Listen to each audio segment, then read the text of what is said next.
Hello, this is Darrell Castle with today's podcast. Today is Wednesday, December 18th, 2013, and we are approaching today the 100th anniversary of the Federal Reserve. So today we begin our discussion of the Fed, its mission, its policies, and its future as defined by its new leadership.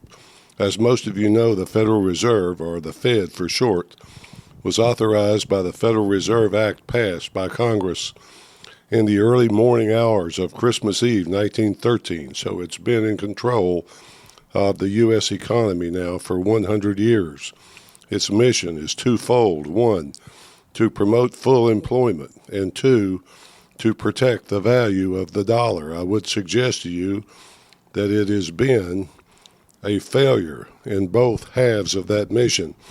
As evidence, let's look first at its role as protector of the value of the dollar. We often hear, and it's easily demonstrable, that the dollar has lost 98% of its value since the Fed has been in control of the U.S. economy. But what does that mean?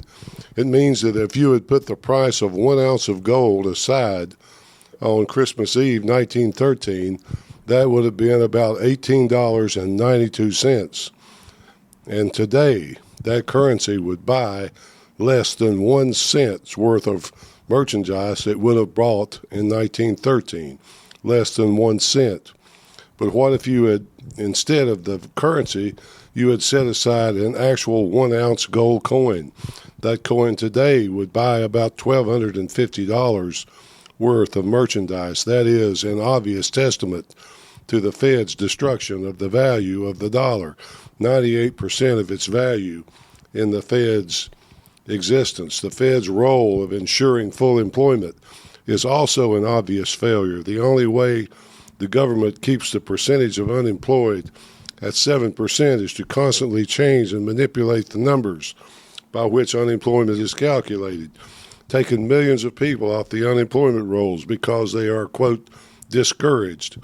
The other way is to hire millions of people for the federal government using money created by the Federal Reserve to do it.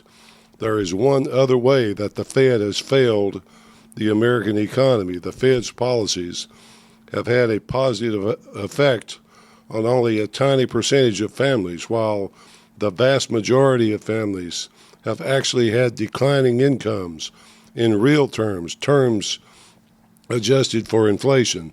Over the last few decades, this situation goes on. It has gone on for many, many years. The Fed's money printing has raised the price of things important to American families, things like energy, food, education, transportation, health care, etc.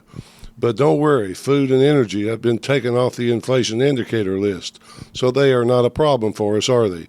Education is outrageously expensive, but don't worry, the government will guarantee loans at high interest rates with taxpayer money, which the taxpayers can then pay back over the rest of their lifetimes for their education. Health care is obviously not a problem, is it? Because we have Obamacare.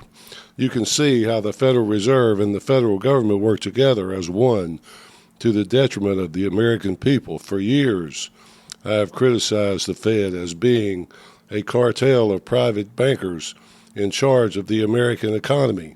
Now it seems the federal government has joined the cartel. They seem to be one and the same. What should we do? End the Fed, end central banking, end fractional reserve banking, return to a classical gold standard. That is my solution. We'll talk about who will be running our economy in 2014 and beyond in our next podcast.